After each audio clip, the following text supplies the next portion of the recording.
Family, তোমরা সবাই কেমন আছো? আশা করি সবাই ভালো আছো আর আমিও খুবই ভালো আছি।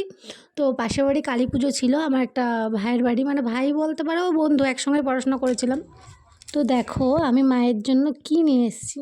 সবাই তো মিষ্টি, তারপরে সিঙা, অনেক কিছু নিয়ে আসে, ফল টল। তো আমি ভাবলাম শীতকাল, এই জন্য মার জন্য একটা চাদর নিয়ে যাই। কেউ কিন্তু চাদরটা দেয়নি।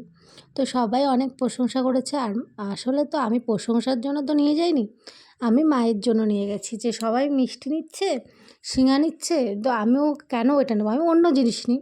তো আমি ঠাকুরের জন্য আমি নিয়ে গেছিলাম চাদর। তো ওই পরিয়ে দিচ্ছিল চাদরটা সুদীপ, ওর বাড়িতেই পুজো, ও পুজোটা করছিল। ঠাকুর আনতে গেছিলাম, সেটুকু ছোট্ট একটা ভিডিও তোমাদের তো শেয়ার করলাম তোমাদের সঙ্গে প্রথমেই। তারপরে নিয়ে আসার পরে এই যে ঠাকুরকে সাজাচ্ছিল ও, তখনই আমি চাদরটা এনে দিলাম, ও চাদরটা গায়ে দিয়ে দিচ্ছিল ঠাকুরের। ভিডিওটা আশা করি তোমাদের সবার ভালো লাগবে, যেহেতু ঠাকুরকে নিয়ে ভিডিওটা সত্যি খুব ভালো লাগছে। মানে আমি একটা জিনিস দিয়েছি, সেটা মার গায়ে দিয়েছে, সেটা আমার কাছে খুব মানে খুব ভালো লাগছে বিষয়টা।